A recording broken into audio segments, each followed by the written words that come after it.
Pega a sua Bíblia e abra comigo no livro de 1 Reis, capítulo de número 17.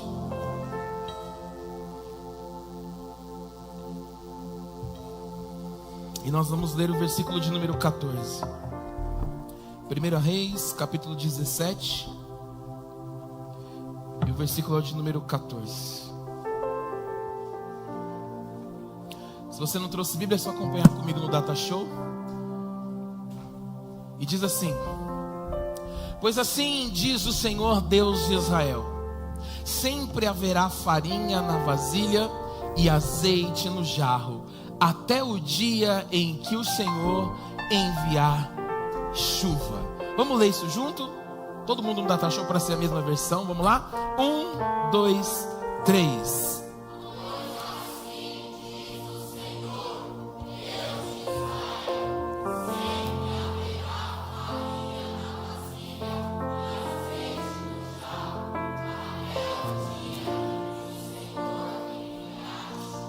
Amém. Toma o seu assento. Preste atenção em mim.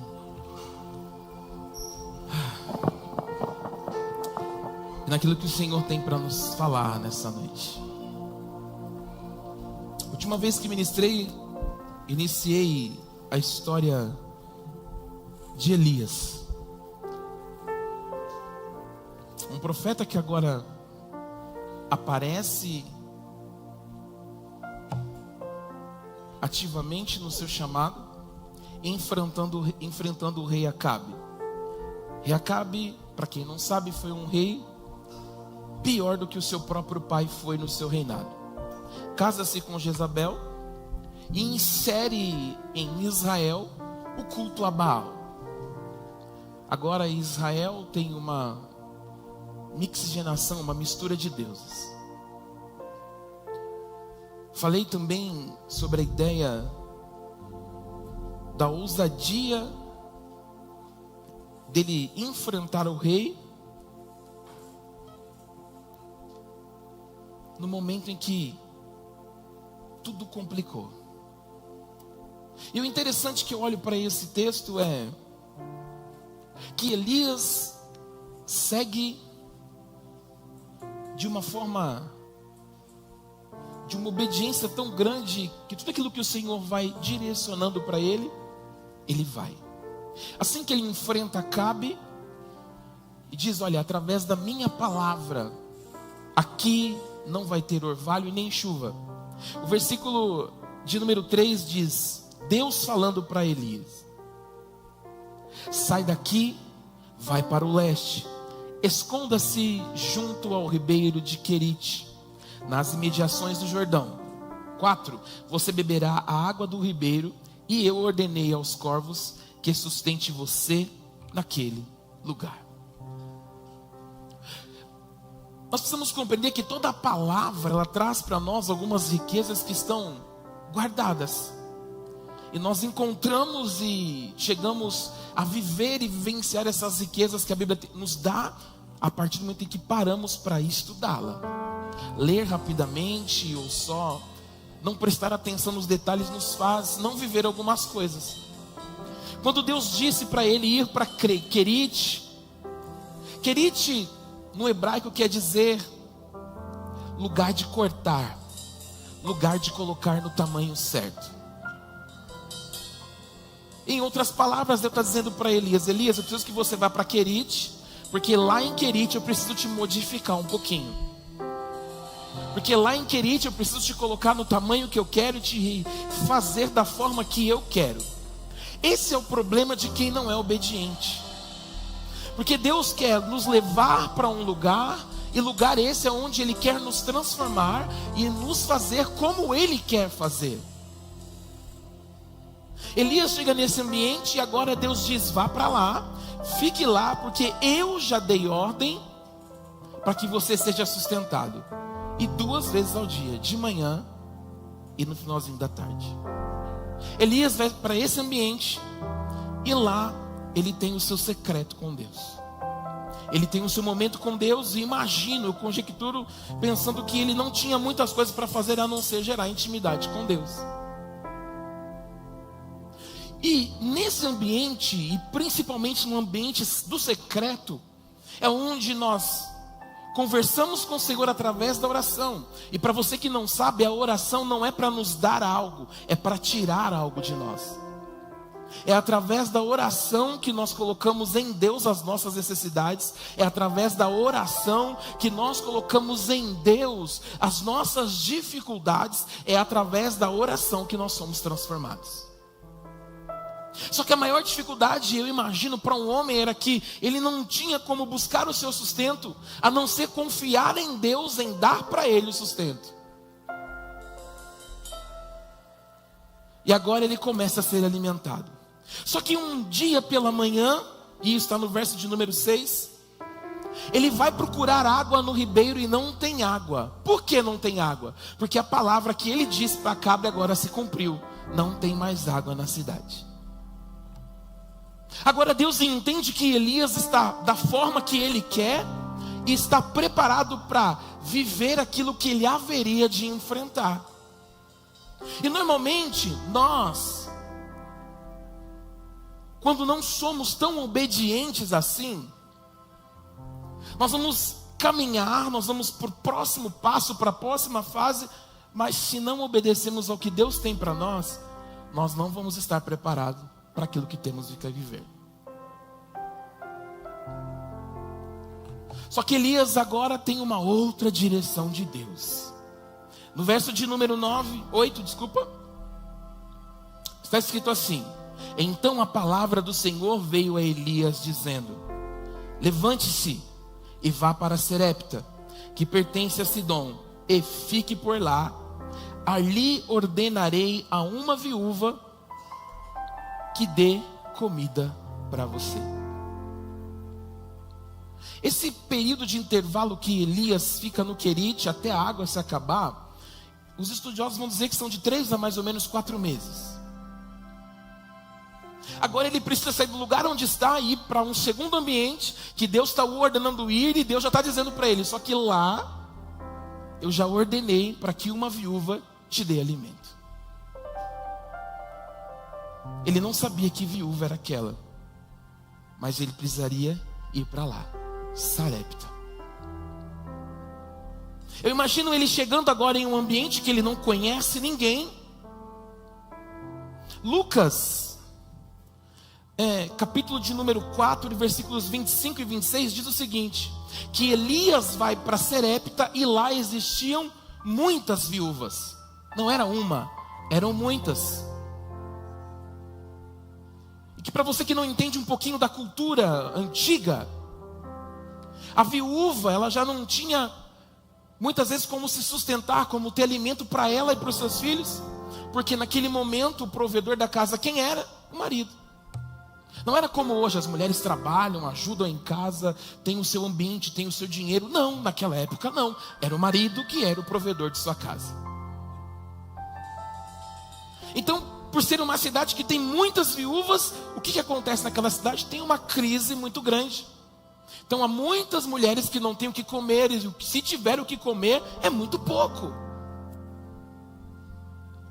Só que Elias entra na cidade, e o texto indica que a primeira viúva que ele vê, ele chama. Ele diz: ei, você consegue me entregar um pouquinho de água para que eu possa beber? Se olharmos para o texto, a primeira coisa que está em escassez naquele momento é o quê? A água. Mas ele não fica esperando uma oportunidade, outra oportunidade, não. A primeira viúva que ele vê passar, ele diz: ei, senhora, por favor, a senhora pode me entregar um pouquinho de água para que eu possa matar a minha sede? Sabe o que eu vejo no posicionamento de Elias? Eu vejo que Elias, ele compreende que Deus está no controle da vida dele. Só que quando Deus dá uma direção para ele, quando Deus dá um direcionamento específico, eu vou e já dei a ordem para uma viúva te alimentar. Deus disse qual viúva? Não. Deus disse de que forma ela estaria vestida? Não. Mas Elias chega naquela cidade revestido de uma autoridade divina, sabendo que o Senhor já deu uma ordem para uma viúva. Então ele não quer saber qual é a viúva, ele quer saber que ele entra no ambiente revestido do poder de Deus, dizendo: eu tenho a direção do Deus Altíssimo e eu não sei quem vai ser, mas eu vou falar, eu não quero saber, eu confio em Deus. Ele diz para a primeira viúva que ele vem: você tem para mim um pouquinho de água para matar a minha sede? Sabe o que Deus está dizendo para a gente? Deus nos dá autoridade. Ele está dizendo para alguns aqui: você precisa ir, eu estou contigo, eu já te falei que é seu, está nas suas mãos. Mas a gente entra num ambiente que nem aqueles bilinguidinhos, entra num ambiente todo assim para baixo. Será que é para mim? Será que é para mim? Será? Deus está dizendo para nós hoje: seja onde tiver que você tenha que entrar, seja por onde você tenha que passar, há uma autoridade sobre a sua vida. Entre dizendo: eu confio no que Deus me entregou. Alguns dias Deus tem me tomado para dizer: o seu lugar é um lugar de honra que Ele tem preparado. E se então caminha marchando e dizendo: Deus está comigo, eu não vou perder a oportunidade que Ele está colocando para mim. Elias podia ficar esperando. Lucas disse que lá tem um monte de viúva, lá tem um monte de senhorinha que não tem marido. Imagina se ele fica escolhendo: quem eu vou olhar? Deixa eu ver quem aparenta ter mais dinheiro. Esse não tem dinheiro. Ixi, esse aqui parece que tem dinheiro. Ela então, vixe, não. Ele não fez isso. Lembra, aleluia, quando o profeta foi na casa lá de Davi, ungir Davi como rei. Quando ele entra na casa, ele vê os irmãos de Davi todos fortes, caras do exército. Ele disse: já estou achando o rei de Israel. Deus disse para ele: eu não vejo como você vê, Samuel. Deus está dizendo para alguém aqui hoje: não importa como você está enxergando as coisas, não importa como a situação, como está o teu cenário, Deus está dizendo o seguinte: há uma autoridade entregue, há uma autoridade entregue. Então, querido, se posicione e fala: Pai, só me dirige, só me direciona, aleluia.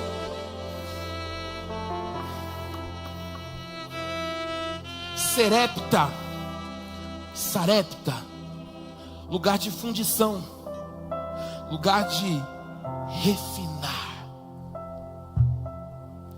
Elias não tinha noção que ele ia enfrentar os 450 profetas de Baal, mas a história dele já estava o preparando para aquele momento. Você pode não entender o que está acontecendo com você, com a tua cabeça, com o teu coração. Você pode não estar entendendo nada, mas Deus está te mostrando hoje e está te adiantando algo. Ele está te preparando para o momento mais difícil da sua vida. Mas quando chegar nesse momento, não importa a quantidade de pessoas que vão, aleluia, se levantar, Deus vai te honrar. É isso. Deus vai te honrar. Presta atenção. A empresa tem 1.700 funcionários. O seu chefe está pensando em fechar a empresa. Mas sabe por quê? O mal não acontece onde você está, porque você é um Elias enviado de Deus. E aonde há um Elias enviado de Deus a mim, há o quê? Há o poder de Deus sendo manifestado. Olha só, está no versículo de número 10, Carol. Então ele se levantou e foi a Sarepta. Chegando ao portão da cidade, encontrou uma viúva que estava apanhando lenha. Ele a chamou e lhe disse: por favor, traga-me um pouco de água numa vasilha para que eu possa beber.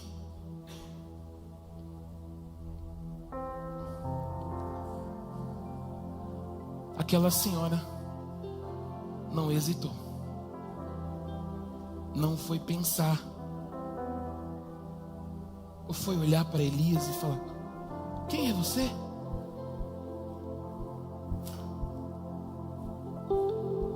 Imagino que ela já compreende, pela sua postura, pelas suas roupas, que ele é um profeta de Deus. Ela sai e vai buscar água para ele. Lembra o que eu disse? A água estava em falta. 11. Quando ela já estava indo buscar a água, Elias chamou e lhe disse: traga-me também um bocado de pão, por favor. Cara forgado? Fala sério, irmãos. Lembrei do Anderson. Ontem a gente estava falando sobre isso.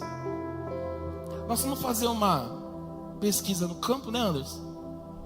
Quem não conhece o Anderson é cara de pau, irmãos. Pensa num cara de pau. Fala com todo mundo, abraça todo mundo. Que amor. Nós estamos na comunidade no céu. E eu fui acompanhar o bendito Anderson. Entrei na casa com o Anderson. E o Anderson falou com a senhora: a senhora está bem? Que bom estar aqui com a senhora. Ela toda feliz com ele, né? Ele falou: não tem um café para eu tomar? Aí a senhora falou para ele assim: não tenho nem arroz para comer, você quer café? Irmãos, eu já estava com vergonha. Quando ela respondeu isso, eu queria sair correndo. Sabe o que o Anderson fez? Não, fique em paz, vai dar certo, vai ter um café para você tomar. Ele saiu daquela situação. Elias fez isso. Pediu água que está em escassez. A velhinha, senhorinha viúva, está pegando lenha. Quando ela vai para sua casa para buscar um pouco de água para Elias, ele fala: mas espera um pouquinho aí, traz também um pouquinho de pão para eu comer. Eu imagino que ela já está caminhando. Quando ele fala: peraí, ela olha para ele e ele pede o pão. Eu imagino que ela faz assim, volta para ele e fala: ô meu senhor, eu estou pegando algumas lenhas para voltar para minha casa e fazer o último bocado de comida que nós temos. Um pouquinho de farinha e um pouquinho de azeite, para que eu e os meus filhos comam e depois disso nós morramos de fome. Mesma situação que eu passei com antes.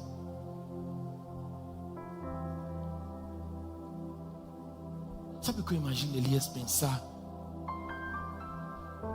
Achei a mulher que Deus falou que ia me abençoar. Sabe o que nós pensaríamos? Naturalmente: não, então não traz para mim. Come e morre.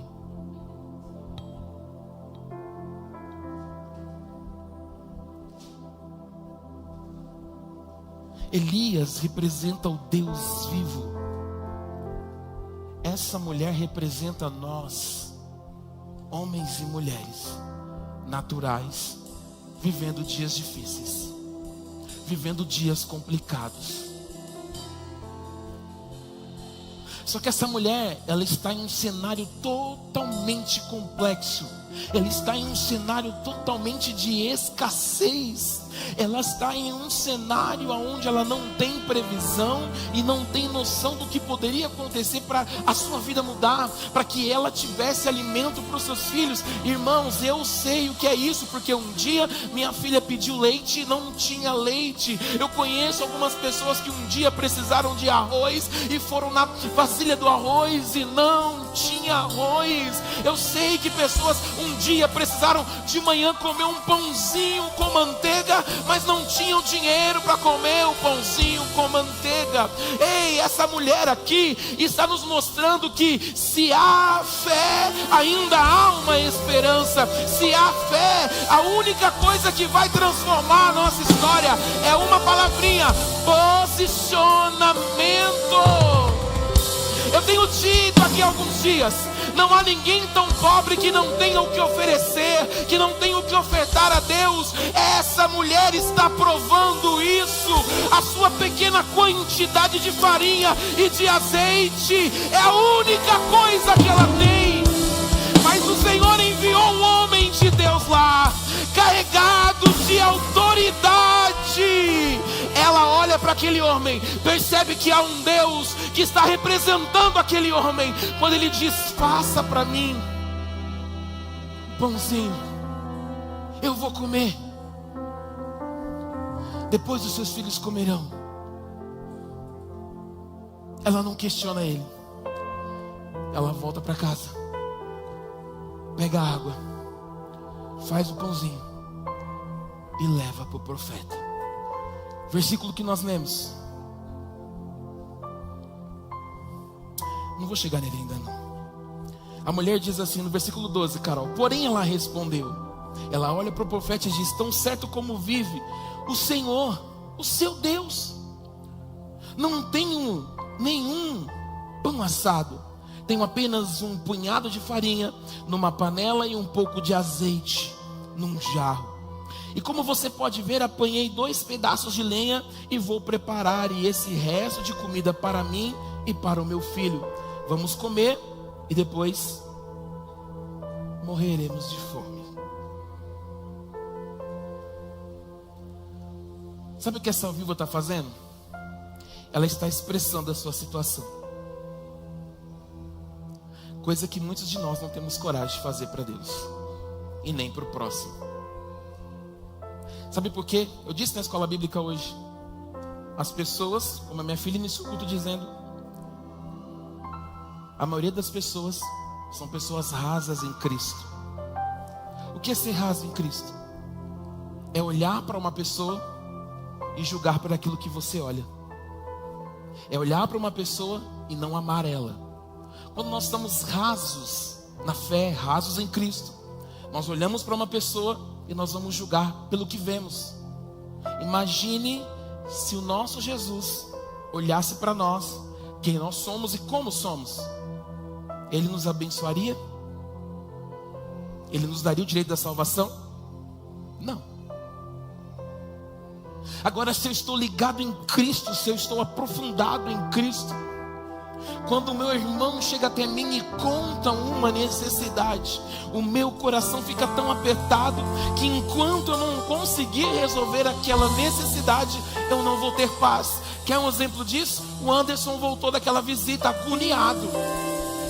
Eu sei que no mesmo dia, não foi isso, Anderson? Enviamos um bujão de gás, se reunimos, compramos o bujão de gás, fomos no armário da assistência social, preparamos uma cesta básica. Ele pôs no carro e chegou lá e falou: eu não disse que a sua situação ia mudar, está aqui o que você precisa.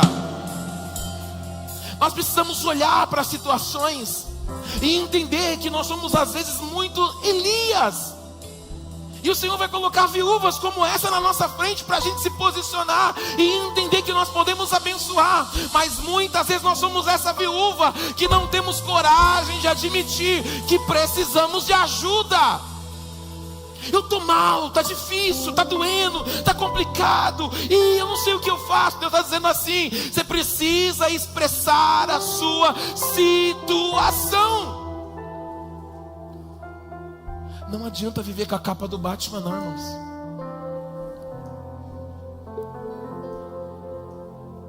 Nós não podemos viver com essa aparência toda, sabendo que precisamos de Cristo, precisamos da ajuda dEle. Ela estava sendo levada à dificuldade por uma cidade que estava em crise.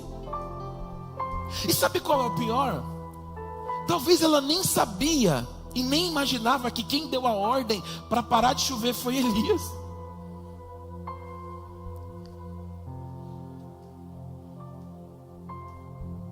Versículo 13. Elias disse a ela: não tenha medo, vai e faça o que você disse, mas primeiro faça um pãozinho com o que você tem e traga-o para mim. Depois prepare o resto para você e para seus filhos. Assim como Elias obedecia a ordem de Deus, ele passou agora a entregar uma ordem.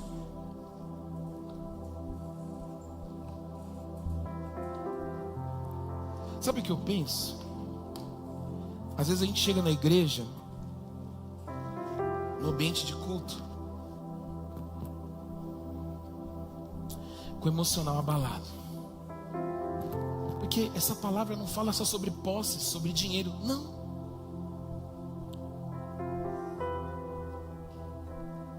Sabe aquele dia que você chega na igreja, você não sabe nem o que vai falar para Deus?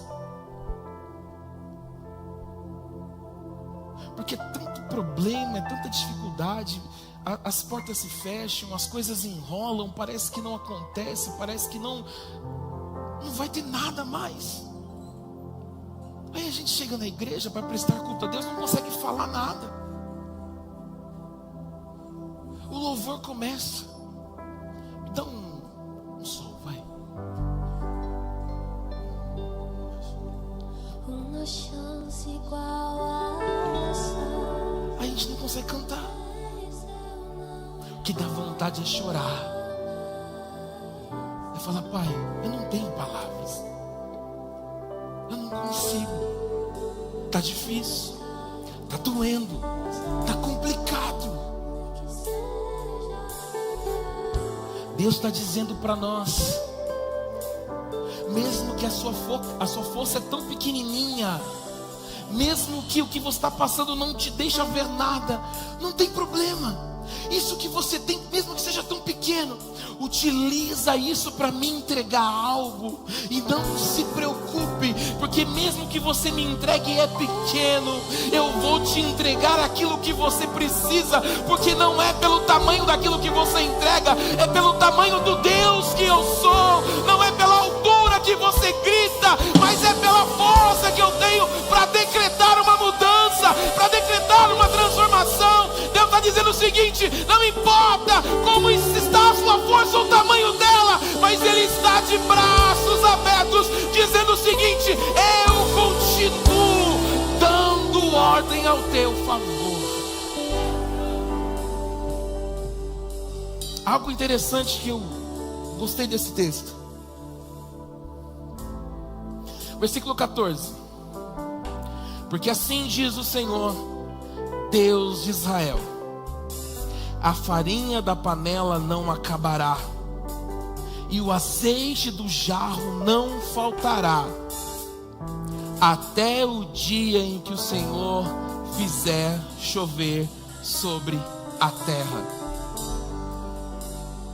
Eu ficava lendo esse texto, meu Deus, tem alguma coisa aqui. Lá em casa o Espírito Santo falou comigo: sabe o que está acontecendo?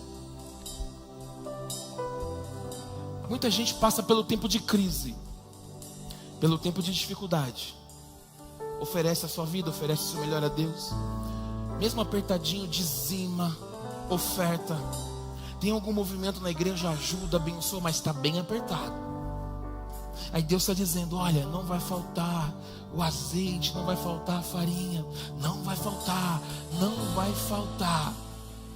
Mas Ele está dizendo o seguinte: não vai faltar enquanto for o tempo de crise. Toda promessa é condicional. Tem gente que passou a crise, mas a mentalidade está no tempo de crise. Tem gente que passa pela luta, Deus vai honrando, vai segurando, vai abrindo aqui, abrindo ali, mas quando Deus escancara as portas, quando Deus gera um milagre, a sua mente ficou no tempo de crise. Aí você quer viver no tempo de bonança como no tempo de crise. O profeta foi bem específico com essa mulher. Ele disse para ela assim: vai lá, faz, traz a minha parte, depois você vai comer o restante com seus filhos. mas não vai faltar a farinha no vaso e nem o azeite no jarro, enquanto não houver chuva. Sabe qual é o nosso problema? Eu não sei, na minha época fazia um sinal assim, que era tipo gente que... Quem lembra disso aqui? É que fica sem fazer nada, é isso, Anderson? Como é que você está na empresa? Ó, aqui ó, sem fazer nada. Mas só tem eu de velho aqui. Você sabe disso, né?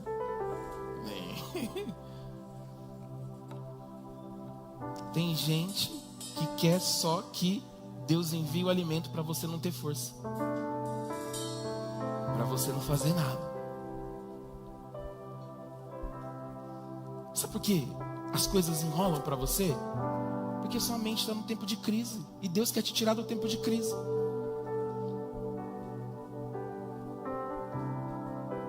O texto vai dizer que não choveu durante 3 anos e 6 meses, se eu não me engano. Mas quando a chuva vem, o orvalho volta a acontecer, a terra começa a produzir. O que o povo precisa fazer agora? Plantar, colher, trabalhar. Então é hora da gente compreender que o Senhor vai nos sustentar, o Senhor vai nos direcionar no tempo de crise.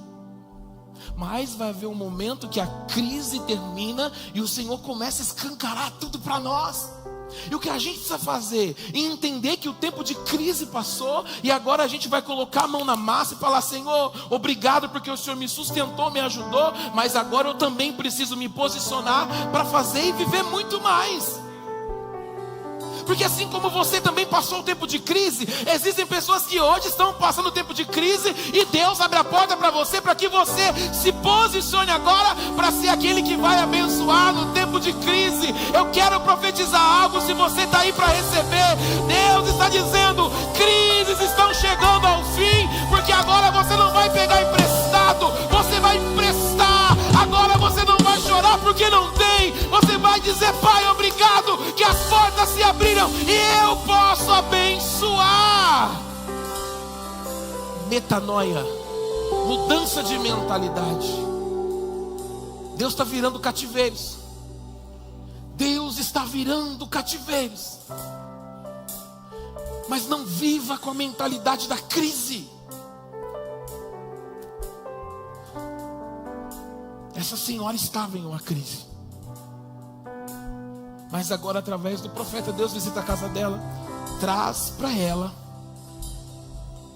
a provisão. Mas essa provisão tem um fim.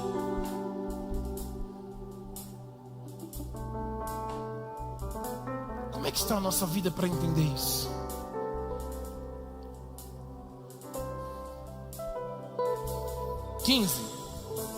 A viúva fez segundo a palavra de Elias. Assim comeram ele, ela e a sua casa durante muitos dias. 17. Depois disso, o filho da mulher, dona da casa, adoeceu. E a doença dele se agravou tanto que ele morreu. Então a mulher disse a Elias: o que foi que eu fiz a você, homem de Deus? Você veio aqui para trazer à memória a minha iniquidade e matar o meu filho? Já não bastava passar fome, e agora você vem para cá e o meu filho morre.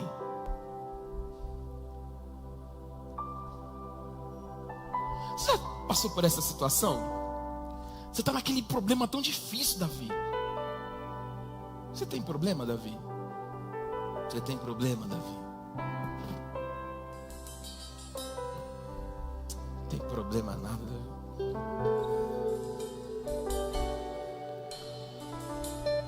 Aí você resolveu aquele problema. Você sai: uau, resolvi, paguei o norte, acabou. Dá 2 dias depois acontece um problema pior do que o primeiro. Nosso primeiro pensamento: Deus está trazendo um castigo na minha vida pelos meus pecados. Naquela época, quando alguém ficava doente, o entendimento que eles tinham era que Deus estava cobrando a família, a casa, pela iniquidade, pelos pecados. Lembra do texto que tinha um homem cego os estudiosos me ajudam aí, era um homem cego. Jesus chega perto e perguntou para Jesus: quem foi que pecou, ele ou seus pais? Porque eles entendiam isso. Alguém sofria de uma doença por causa do pecado de alguém. Essa mulher está achando que o profeta está lá. E que através da vida do profeta Deus está cobrando a iniquidade da casa.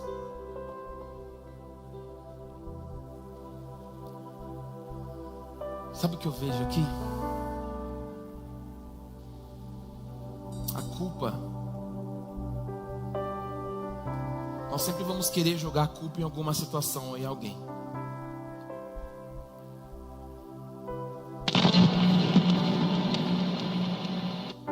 Sabe o que a gente precisa entender? Todas as situações que nós passamos, a maioria delas, é para que a glória de Deus seja manifesta. Elias olha para essa situação e fala: dá essa criança aqui. Pega essa criança mesmo morta e vai para o quarto.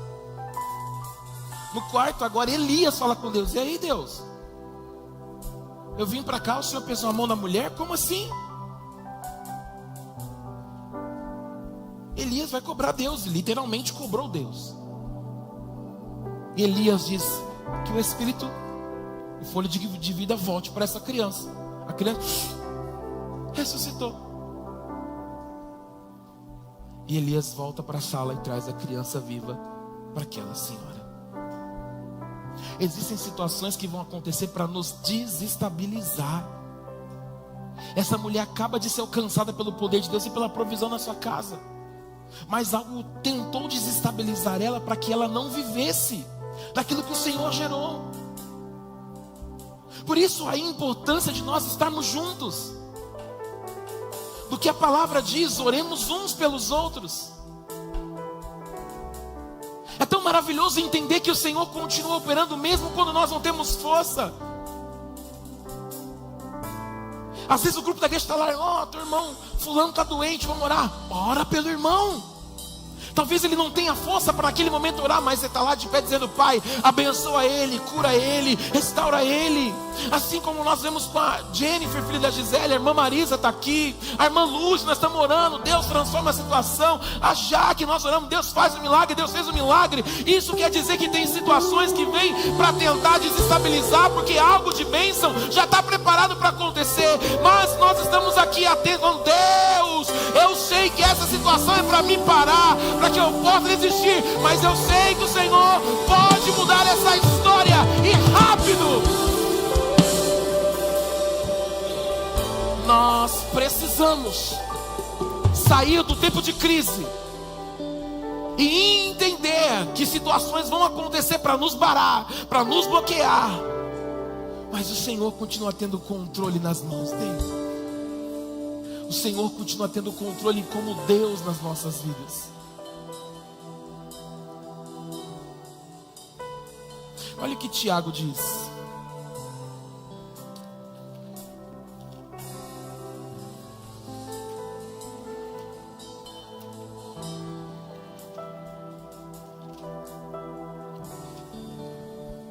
Tiago, capítulo de número 5.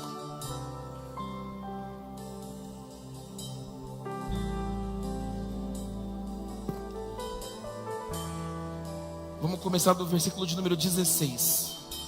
Carol, Tiago 5,16. Portanto, confessem os seus pecados uns aos outros e orem uns pelos outros para serem curados. A oração de um justo é poderosa e eficaz. Uma das primeiras coisas que o diabo tenta nos fazer é nos esconder, é nos fazer caminhar sozinho. Eu disse na escola bíblica que pessoas curam pessoas. Por que as pessoas hoje querem ficar mais fechadas dentro de casa, trancadas no seu ambiente, sozinhas, com um computador no escuro? Porque o diabo sabe que pessoas curam pessoas. E a Bíblia está mostrando isso. Confessem os seus pecados uns aos outros e orem uns pelos outros para serem curados. Próximo, Carol. Elias era humano como Elias era humano como? Ele está numa cidade precária, sem abastecimento de água, sem comida. Encontra uma viúva que só tem um bocado de farinha e de azeite. Pede para que ela faça para ele, e que depois coma o restante com seus filhos. E profetiza que o azeite não vai faltar e nem a farinha vai faltar. E assim acontece. Mas ele era humano como nós.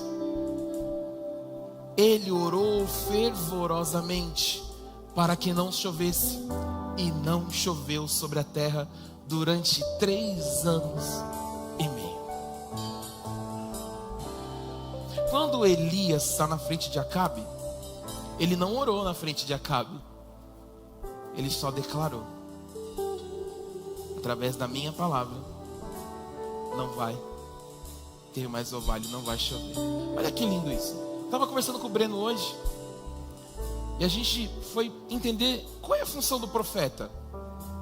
O sacerdote, primeiro, ele apresenta o povo a Deus. Lembra do Antigo Testamento, lá no tabernáculo? O Robson pecou.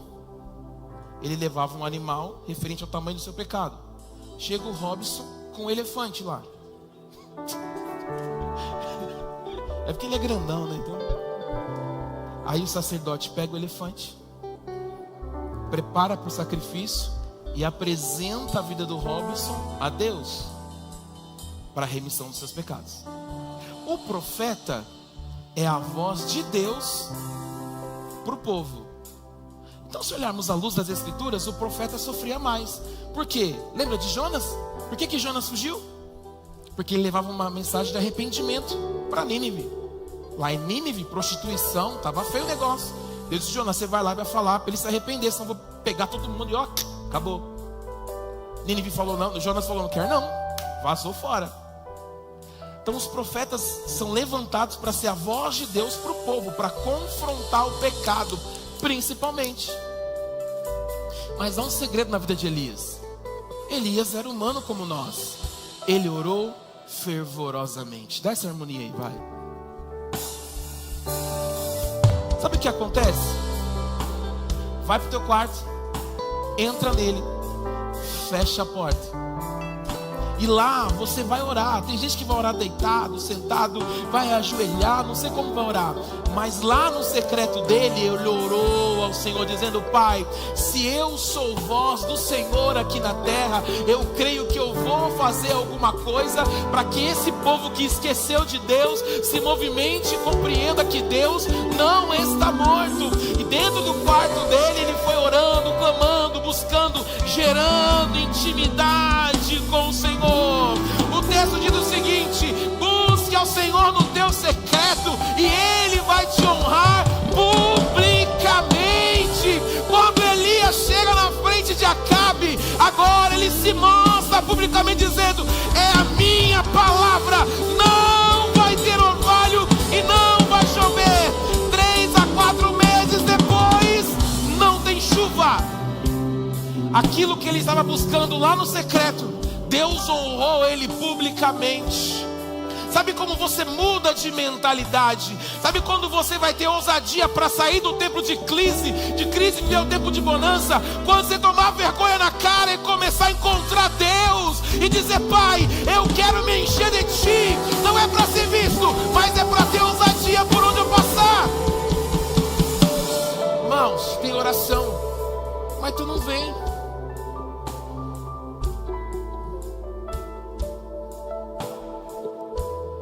Tem um tempo de falar com Deus, mas não fala. Agosto vai ter um relógio de oração, mas não participa. Quer ser honrado como? Deus não pode te honrar se você não tem intimidade com Ele. Elias era humano como nós. Ele orou fervorosamente para que não chovesse, e não choveu sobre a terra. O que ele falou publicamente para Acabe já estava acontecendo no quarto dele. O que ele falou publicamente para Acabe, no quarto dele ele já teve a resposta. Próximo versículo, Carol. Depois orou novamente, e os céus enviaram chuva, e a terra produziu os seus frutos. Por isso que muitas vezes a gente não muda de vida. Nós queremos viver o milagre, mas não queremos entender o preço dele. Nós queremos alcançar alguma coisa em Cristo, mas a gente não quer o preço. A gente quer o presente. É muito lindo ver um irmão. Cadê a Thaís? Está na sala? Vem cá, Thaís, corre aqui. Bora, Thaís, corre. Cadê o microfone aqui? Vou te contar um negócio. A Vitória testemunhou aqui domingo que ela nem tinha pensado. Traz, Jane. Que ela nem, sabe aqui? Que ela nem tinha pensado. Conta o testemunho. Esse dia que você me contou no hora do café da manhã. Paz, igreja. Eu tinha uma promoção que a minha chefe falou que daria e estava tudo certo, mas de repente todas as vagas foram congeladas, todas. Sabe quando você faz plano com dinheiro, vai ser promovida, vai acontecer isso? Todas as vagas foram congeladas.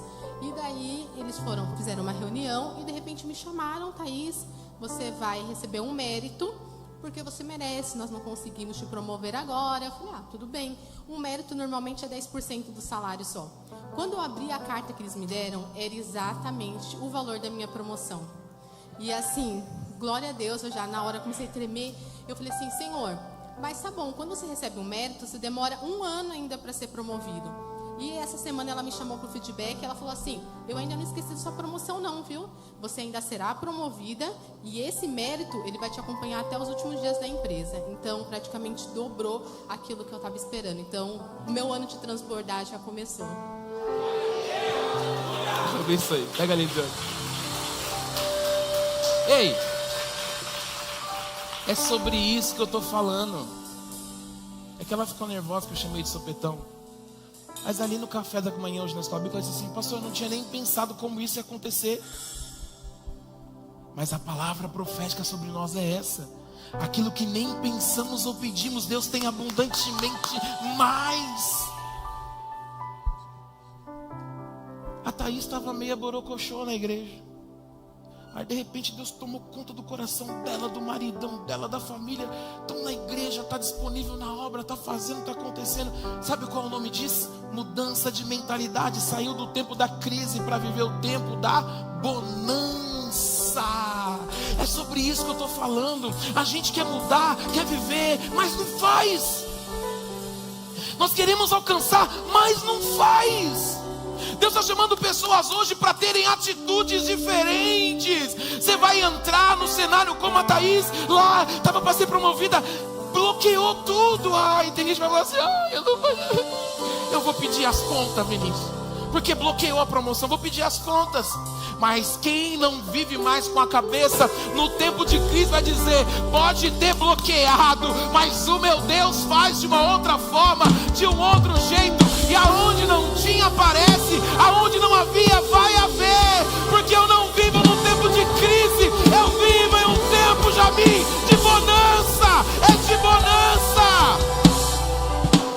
Não há ninguém tão pobre que não tenha o que oferecer a Deus. Ai, pastor, mas minha vida está difícil. Vem na igreja, limpa a igreja. Segunda, terça e talvez quarta, nós vamos abrir 50 lugares aqui na igreja. Faz alguma coisa, meu irmão. Precisa pintar, precisa limpar. Pastor, eu quero oferecer aqui o meu trabalho para o Senhor. Não é para o pastor não, não é para pastor, não, é para o Senhor. Deus está enviando gente, Deus está enviando pessoas para receber essa palavra, que aqui não tem conversa carochinha não. Então o que a gente faz? A minha mente sai do tempo de crise. Eu não posso fazer muito, mas o que eu posso, eu faço. E digo: Pai, eis-me aqui, porque eu quero viver esse tempo. Olha para alguém aí, fala, olha para alguém e fala: você. Melhor isso aí, fala: você vai ficar com cara de sono. Sai dessa crise. Sai dessa crise e viva a bonança de Deus. Viva a bonança de Deus. Meu irmão, a pergunta é única. E quem entendeu, que faz o que tem que fazer. Aquela senhora quando entendeu que o profeta estava lá, quando entendeu a direção do profeta, ela não pensou duas vezes. O texto nem mostra isso, que ela pensou duas vezes. Ele disse: vai na sua casa, pega a farinha que você tem, faça um bolo para mim, o restante que sobrar, faça para você e para os seus filhos. E ele termina dizendo: mas a farinha e o azeite não vão faltar nos dias de crise. Deus está dizendo para quem quer tomar coragem hoje, mesmo na sua dificuldade, na sua luta, nas suas tristezas internas, Deus está dizendo para algumas pessoas, ou para todos nós aqui hoje: você quer sair do tempo de crise para viver a bonança de Deus? Se você quer, se coloca de pé.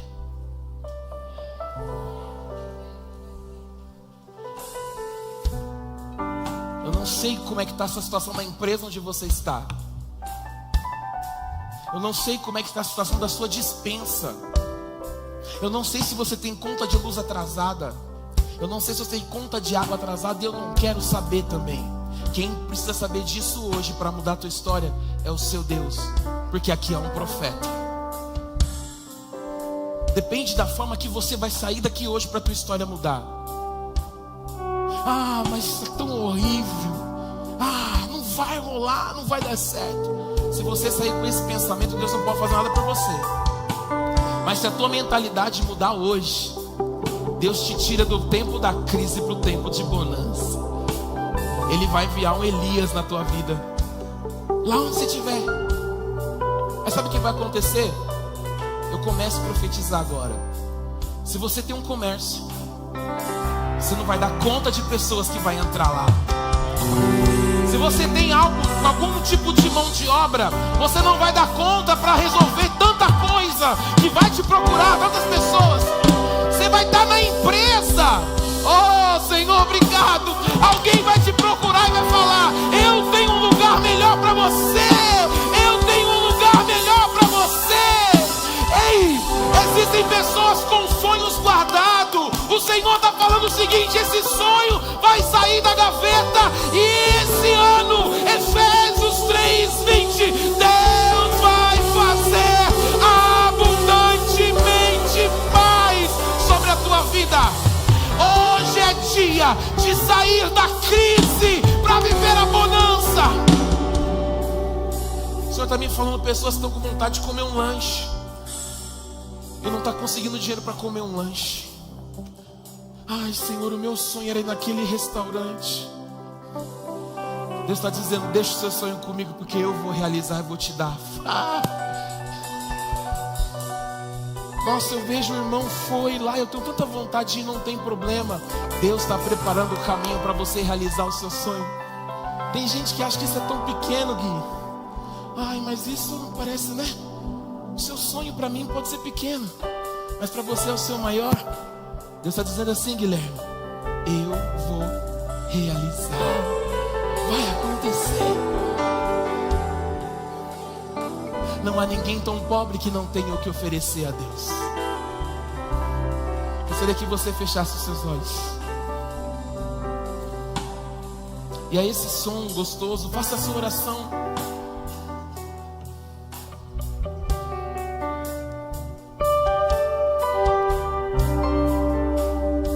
Diga a Deus o que você pode oferecer. Talvez como aqueles dois discípulos na porta da entrada da cidade, olham aquele aleijado e dizem: olha, não tenho ouro e nem prata, mas o que eu tenho eu te dou. Levanta e anda. Irmão, sai do anonimato. Para de achar que esse evangelho que você crê é simples. Viva grandes coisas.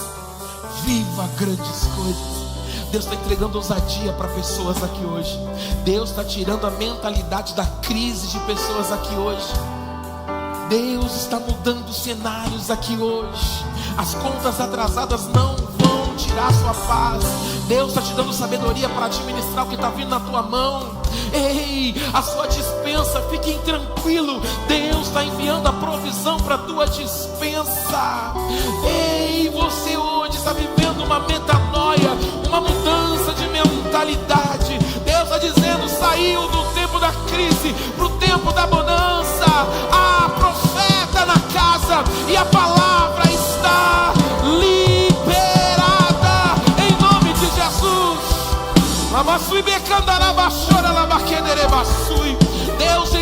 Jesus Cristo. Eu creio nessa mudança, eu creio nessa transformação, Pai. Que nós possamos caminhar, que nós possamos olhar com novos olhos, Pai.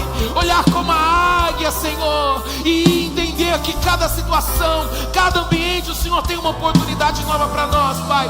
Eu declaro que já nas próximas semanas nós vamos ouvir grandes testemunhos daquilo que o Senhor já está se manifestando e fazendo sobre a tua igreja, sobre o teu povo, Pai, em nome de Jesus Cristo. Pai, que toda honra e toda glória sejam entregues a Ti, em nome